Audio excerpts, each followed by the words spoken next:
Welcome to Daily Current Affair. Today is 29th of September 2022. The question is, who won the first ever Queen Elizabeth II Woman of the Year award?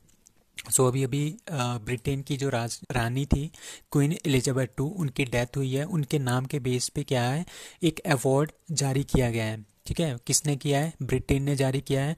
तो पहली बार ये दिया जा रहा है और पहली बार ये किसने जीता है? That is answer A Suella Braverman. Suella Braverman क्या है? ये हमारे पास इंडियन ओरिजिन है, होम सेक्रेटरी है आजकल। ठीक है, लीज ट्रस की गवर्नमेंट है वहाँ पे। ठीक है, तो उनकी ये क्या है, होम सेक्रेटरी है सुएला ब्रेवरमैन। इनको मिल रहा है first ever queen Elizabeth two women of the year award. ये काफ़ी इंपॉर्टेंट अवार्ड है। ठीक है, तो इसके अलावा किस किस को मिल रहा है जो कि इंडियन ओरिजिन के हैं? लाइक हरप्रीत चंडी। हरप्रीत चंडी यूके की है। ये इन्होंने क्या किया था, इन्होंने एक्सपेडिशन किया था। ये गई थी कहाँ पे? Antarctica to the South Pole में ये गई थी। तो ये यूके की है। ठीक है, यूके की है बट ये इंडियन ओरिजिन है। इनको भी ये अवार्ड मिल रहा है। बट जो फर्स्ट वन है, जो सबसे पहला अवार्ड मिलेगा वो मिलेगा सुएला ब्रेवरमैन को। उसके बाद करणजीत कौर बैंस, ये भी इंग्लैंड की है बट ये इंडियन है। ठीक है, इंडियन ओरिजिन की है बट रहती कहाँ पे? इंग्लैंड की है। इंग्लैंड की सिटीजनशिप है इनके पास। Won the sports personality of the year इनको मिला हुआ है as the first female Sikh power lifter. ये पावर लिफ्टर है, सिख पावर लिफ्टर है, पहली सिख पावर लिफ्टर है यूके की करणजीत कौर बेंस। इन्होंने किसको किया था? ब्रिटेन को क्या किया था? इन्होंने ग्लोबल स्टेज पे रिप्रेजेंट किया था पावर लिफ्टिंग में। तो इनको भी ये अवार्ड मिल रहा है। तो फर्स्ट ऑफ सबसे पहला किसको मिल रहा है? Suella Braverman. She is the home secretary of United Kingdom. तो other Indian origins representing other countries like Anita Anand कौन है? ये डिफेंस मिनिस्टर है कनाडा की। ये इंडियन है, इंडियन ओरिजिन है। अब staff secretary of Biden that is Neera Tandon. और उसके बाद क्या है? ऋषि सुनक कौन है? ये एमपी है कहाँ के? ब्रिटेन के। Which international airport awarded ASQ award for the mission safeguarding? That is Cochin. So Cochin airport को क्या मिला है? इनको मिला है एयरपोर्ट कोची का जो इंटरनेशनल एयरपोर्ट है, इसको अवार्ड किया गया है ASQ अवार्ड से।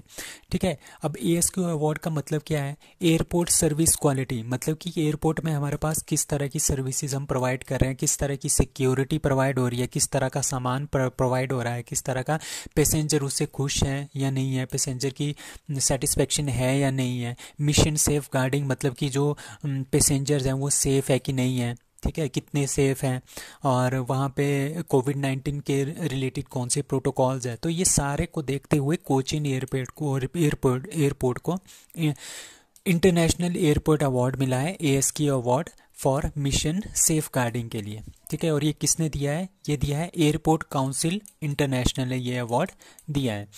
सो अभी कुछ टाइम पहले हमद इंटरनेशनल एयरपोर्ट जो कतर का है, it is the world's best airport and second year, मतलब कि दूसरी बार इसको लगातार ये अवार्ड मिला है। ठीक है, एट 2022 वर्ल्ड एयरपोर्ट अवार्ड के अंदर। सो इंडिया का सबसे cleanest airport that is IGI Indira Gandhi international airport Delhi का है।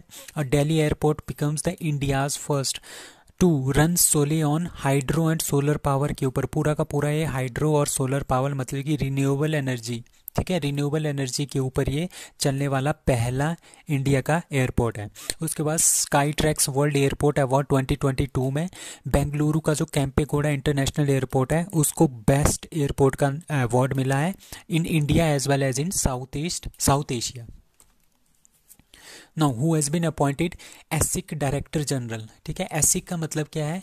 एसिक का मतलब होता है employees state insurance corporation. Employees state insurance corporation मतलब कि जितने भी एम्प्लॉयज़ हैं हमारे पास इंडिया के, वो सारे के सारे इनके अंडर्स आते हैं। ठीक है, अगर कोई भी प्रॉब्लम हो रिगार्डिंग पे स्केल या फिर कंपनी इनको एक्सप्लॉइट कर रही हो, तो वो उसकी शिकायत कहाँ पे जाती है? ESIC के पास जाती है। तो इसके डायरेक्टर जनरल किसको अपॉइंट किया गया है? That is Rajendra Kumar. So Rajendra Kumar को इसका जो है डायरेक्टर जनरल अपॉइंट किया गया है। अब राजीव कुमार कौन है? ये हमारे पास CEC है, chief election commissioner of India, that is Rajiv Kumar. Anurag Thakur हमारे पास MP हैं हिमाचल प्रदेश से। एंड अमिताभ कांत हमारे पास नीति आयोग के CEO थे। अब इनकी जगह पे कौन आ गया है? परमेश्वरन अय्यर आ गया है। ठीक है, तो सीनियर ब्यूरोक्रेट थे Rajendra Kumar has been appointed director general of ESIC. ESIC मतलब एम्प्लॉय स्टेट इंश्योरेंस कॉरपोरेशन। ठीक है, he is 1992 batch Indian administrative IAS officer है तमिलनाडु से। और ये आजकल, इससे पहले ये कहाँ पे थे, मतलब कि आजकल ये एडिशनल सेक्रेटरी हैं ministry of electronics and IT के। अब एसिक कब फाउंड हुआ था, 25 जनवरी 1952 को। एसिक के ऑनर कौन है, मतलब कि किस मिनिस्ट्री के अंडर आता है, ministry of labour and employment, government of India के अंदर आता है। Good quality public transport award 2021 किसको मिला है, दैट इज सूरत को। Good quality metro award 2021 Delhi. And good quality overall transportation किसको मिला है, कोची को मिला है। Which state has created a memorial for rhino using ashes name as abode of the unicorns. ठीक है, अभी अभी क्या किया है, असम, इसका आंसर है असम। तो असम गवर्नमेंट ने क्या किया है, ठीक है, वहाँ पे क्या किया था, जो पोचर्स हैं, मतलब कि जो राइनो को मारते हैं उनके सींग के लिए, क्योंकि ये इनका जो ये सींग होता है ना बहुत इंपॉर्टेंट होता है, इससे दवाइयाँ बनती हैं, बहुत महंगा बिकता है। तो इलीगल जो पोचर्स थे, ट्रेडर्स होते थे, वो इनको मार देते थे और इनका ये निकाल देते थे। ठीक है, ये हॉर्न निकाल देते थे। तो असम गवर्नमेंट ने क्या किया, 2500 राइनो के हॉर्न्स को लिया, ठीक है, उनको जलाया, उनकी जो राख बन गई, उन राख से उन्होंने ये 3 स्टैचू बनाए हैं। ठीक है, ये 3 जो है इन्होंने स्टैचू बनाए हैं, मेमोरियल बनाया है। किसके, राइनो के। राइनो क्या होता है, गैंडे जो होते हैं, हिंदी में गैंडे बोलते हैं। ठीक है, इनका इन्होंने क्या बनाया है, 3 स्टैचूज बनाए हैं। एक इसमें मेल है, एक इसमें फीमेल है और एक इसमें छोटा सा बच्चा है। ठीक है, तो कहाँ पे बनाया है, ये आसाम में बनाया है। कहाँ पे, काजीरंगा नेशनल पार्क कहाँ पे है, असम में। तो वहाँ पे इनको बनाया है। ये होते हैं वन हॉर्न राइनो बोलते हैं इनको। ये इंडिया में काफ़ी मात्रा में पाए जाते हैं। ठीक है, और इंडिया का सबसे पहला वाइल्ड लाइफ डीएनए लैब कहाँ पे स्टार्ट हुई है, that is in Nagpur. Newest national park of India, that is Dehing Patkai, Assam में। तो ये इनको बनाने का मकसद बस यही है कि हमने जो राइनो है उनको हमने सेव करना है, क्योंकि ये एंडेंजर्ड स्पीशीज़ में आने वाले हैं। ठीक है, इनकी स्पीशीज़ ख़त्म होने वाली है, इसीलिए हम इसको क्या करेंगे, बचाने के लिए इनका क्या बना रहे हैं, मेमोरियल बनाया है। तो कितने, मतलब कि 2500 राइनो का जो सींग है, जो ये हॉर्न है, इनको जला के क्या बनाया, राख बनाया, फिर इनसे क्या बना दिए, 3 मेमोरियल बनाए हुए हैं by Assam government. As per recent study, which species across the world collectively constitute about 12 million ton of dry carbon। ठीक है, मतलब कि कौन सा ऐसी स्पीशीज है जो पूरे, मतलब कि पूरे के पूरे वर्ल्ड में क्या कर रही है, 12 मिलियन टन, 12 मिलियन टन जो है ड्राई कार्बन का उत्सर्जन करती है। ठीक है, वो है आंट्स। आंट्स मतलब कि चींटियाँ। तो चींटियाँ क्या है, चींटियाँ हमारे पास में अभी अभी एक स्टडी आई है कि वो क्या करती है, ये क्या करती है, मतलब कि पूरे वर्ल्ड में जितनी भी चींटियाँ हैं वो 12 मिलियन टन, 12 मिलियन, 12 गुना 10 लाख, उतना टन जो है वो ड्राई कार्बन जो है वो रिलीज करती है इन्वायरमेंट में। ठीक है, और इनका नंबर कितना है वर्ल्ड में, इनका नंबर हमने एस्टिमेट किया था, काउंटिंग हुई है, दैट इज 20 क्वाड्रिलियन। 20 क्वाड्रिलियन कितना हुआ, 20 multiply by 1000 multiply by million, millions, मतलब कि 2 बार 10 लाख से इसको मल्टीप्लाई कर दो, 10 लाख मल्टीप्लाई बाय 10 लाख। ठीक है, तो जी टोटल जितना होगा उतनी हमारे पास पूरे वर्ल्ड में चींटियाँ हैं, और वो सबसे ज़्यादा है।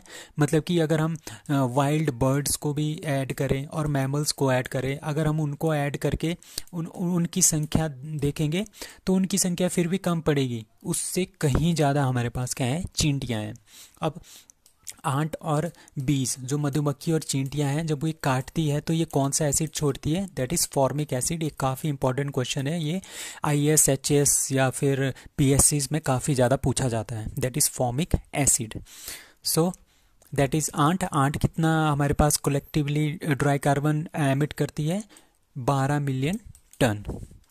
सो Rosh Hashanah is a festival related to which religion, that is the Jews. Jews हमारे पास कहाँ पे रहते हैं? ये हमारे पास रहते हैं इज़राइल में, ठीक है। और रोश हशना इनका बहुत ही अच्छा एक फेस्टिवल है। इस दिन से हमारे पास क्या होता है? Hebrew calendar. हिब्रू कैलेंडर हमारे पास इज़राइल में इसको मानते हैं हिब्रू कैलेंडर। तो इसका जो नया साल है वो स्टार्ट हो जाता है हिब्रू कैलेंडर में, ठीक। इनकी जो लैंग्वेज होती है उनका नाम भी क्या है? Hebrew language. और एक्सरसाइज हुई है एक एक्सरसाइज ब्लू फ्लैग। ये हमारे पास 7 कंट्रीज़ ने इसमें पार्टिसिपेट किया था और ये इज़राइल में हुई थी। इसमें Israel, India, Germany, Italy, Britain, France, Greece और यूएसए इसमें एडअप है। मतलब कि इज़राइल प्लस 7 मोर कंट्रीज, और ये इज़राइल में हुई थी एक्सरसाइज ब्लू फ्लैग। I2U2 कौन सा संगठन है? ये इंडिया, इज़राइल, यूएसए और यूएई का संगठन है और 2022 में इसकी पहली बैठक हुई है। Now what is the name of the flower which blooms once in 12 years? ठीक है, 12 साल में पहली बार, 12 साल में ये पहली बार, मतलब कि 12 साल में ये एक बार क्या करता है? ये फ्लावर खिलता है, ठीक है। इसका नाम क्या है? इसका नाम है नील कुरिंजी, ठीक है। नील कुरिंजी, नील से पता चल रहा है ये नीलगिरी की पहाड़ियों में होगा। नीलगिरी की पहाड़ियाँ आपके कहाँ पे है? यहाँ जैसे है, ठीक है। ये आपके कर्नाटका है, ये तमिलनाडु है और ये केरला है। इन तीनों के जंक्शन पे हमारे पास है नीलगिरी की पहाड़ियाँ। तो यहाँ पे ये नील कुरिंजी जो है ये फूल उगता है। ये 12 साल में एक बार, 12 साल में ये एक बार खिलता है, ठीक है। लास्ट टाइम 2006 में खिला था, ठीक है। 12 साल मतलब कि 2018 में इसको खिलना था, बट ये 2018 में ना खिल के अब कब खिला है? 2022 में। तो ये 12 की जगह 16 साल बाद इस बार खिला हुआ है, ठीक है। मतलब कि ये 4 साल लेट हो गया। क्यों हुआ है? Due to climate change. इंसानों ने बहुत ही ज़्यादा बिगाड़ के रखा है हमारे इन्वायरमेंट को, जिसकी वजह से ये थोड़ा लेट ब्लूम हुआ है, ठीक है। इट ग्रोज इन मांडलापट्टी हिल। तो नीलगिरी की मांडलापट्टी हिल्स में ये खिलता है। और इराविकुलम जो नेशनल पार्क है केरला का, वहाँ पे भी ये खिलता है, ठीक है। इसका कलर होता है पर्पल एंड ब्लू। ये काफ़ी इंपॉर्टेंट क्वेश्चन है, ये कई बार पूछा भी गया है कि ये 12 साल बाद खिलने वाला कौन सा फूल है? That is Neel Kurinji, that is Mandalapatti hills in Nilgiri, और इसका colour that is purple blue. Which state got Poshak Anaj award 2022 best emerging state for promoting millets? अब मिलेट क्या है? मिलेट को प्रमोट करने के लिए पोषक अनाज अवार्ड 2022 किसको मिला है? That is Chhattisgarh. तो मिलेट क्या होता है? मिलेट होता है हमारे पास जो बड़े बड़े दानों वाला अनाज होता है ना, उसको बोलते हैं मिलेट। जैसे ज्वार, बाजरा, रागी, इनको बोलते हैं मिलेट्स, ठीक है। और ये बहुत ही ज़्यादा इंपॉर्टेंट होता है क्योंकि इसमें बहुत ज़्यादा न्यूट्रिएंट्स होते हैं। जैसे छोटे बच्चे होते हैं उनमें न्यूट्रिशन की काफ़ी कमी हो जाती है, तो बहुत सारी बीमारियां लग जाती है। तो क्या होता है, जितने भी लोग होते हैं ना, अगर उन्होंने न्यूट्रिएंट्स लेने हैं तो आप क्या करोगे? ज़्यादा से ज़्यादा मिलेट्स का यूज़ करोगे, ठीक है। तो ये मिलेट्स काफ़ी ज़्यादा न्यूट्रिएंट्स इसके अंदर होते हैं। तो छत्तीसगढ़ गवर्नमेंट को ये मिला है, ठीक है। क्यों मिला है? क्योंकि इन्होंने कोडो, कुटकी और रागी, ये 3 जो फसलें हैं ना, इनके पैदावार के लिए इन्होंने बहुत ज़्यादा क्या किया है? काम किया है। और उन्होंने MSP भी ये देते हैं, छत्तीसगढ़ गवर्नमेंट इसके लिए MSP भी देती है, मिनिमम सपोर्ट प्राइस भी ये कोडो, कुटकी और रागी के लिए देती है। Kodo, kutki and ragi have been included in the Rajiv Gandhi Kisan Nyay योजना। इनके एक राजीव गांधी किसान न्याय योजना है, उसके अंदर कोडो, कुटकी एंड रागी, ये तीनों को क्या किया है? इंक्लूड किया गया है, ठीक है। और जो इसको उगाते हैं उन फार्मर्स, उनके लिए असिस्टेंट प्रोवाइड करते हैं 9,000 पर एकड़ के हिसाब से, ठीक है। 9,000 रुपीज़ पर एकड़ के हिसाब से एक असिस्टेंट उनको प्रोवाइड करते हैं राजीव गांधी किसान न्याय योजना के अंतर्गत। तो ये काफ़ी ज़्यादा छत्तीसगढ़ गवर्नमेंट काफ़ी ज़्यादा अपना जो काफ़ी ज़्यादा ध्यान है वो मिलेट्स के प्रोडक्शन के लिए दे रही है। अब 2023 में मिलेट ऑफ द ईयर हम मना रहे हैं, ठीक है। Millet of the year that is 2023। Export readiness award में 2022 किसको मिला है? गुजरात को। And top state food security index 2022 में पहले नंबर पे बिग स्टेट में तमिलनाडु और स्मॉल स्टेट में Manipur. Who launches Jaldoot app? So Jaldoot app किसने लॉन्च किया है? सो इसका आंसर है ministry of rural development. Ministry of Jal Shakti नहीं है इसका आंसर है मिनिस्ट्री ऑफ रूरल डेवलपमेंट। इन्होंने क्या किया है? जलदूत ऐप को जो है इन्होंने लॉन्च किया है। ये क्या होगा? ये एक तरह का क्या होगा? एक ऐप होगा, मोबाइल एप्लीकेशन होगी। उसके थ्रू क्या करेंगे, जैसे हमारे पास कुएँ वगैरह होंगे ना, उसमें हम देखेंगे इस ऐप के थ्रू कि ये कितना इसका वाटर लेवल है, मतलब कि जो ग्राउंड वाटर हमारे पास जो ज़मीन के अंदर वाटर वाटर है उसका लेवल कितना है। ठीक है, ये 2 बार नापेंगे, एक मानसून से पहले और मानसून के बाद। और ये कौन करेंगे, जो एनेबल ग्राम रोजगार सहायक, ग्राम रोजगार सहायक मतलब कि जो मनरेगा के लोग हैं वही इसको देखेंगे। तो इसके तरह क्या हो जाएगा, एक तरह का एम्प्लॉयमेंट भी जनरेट हो जाएगा। तो ये किसने किया है, मिनिस्ट्री ऑफ रूरल डेवलपमेंट में। इसमें क्या होगा, पूरी कंट्री में क्या करेंगे, जो गांव होंगे, सभी गांव होंगे, उसमें से 2 और 3 जो कुएं होंगे उनको सेलेक्ट करेंगे और उसमें पानी का लेवल चेक करेंगे before monsoon and after monsoon. So Jal Doot app, it is launched by ministry of rural development. So world tourism day is celebrated on that is 27th of सितंबर। तो 27 सितंबर को वर्ल्ड टूरिज्म डे मनाया जाता है। ये काफ़ी important question इस बार का।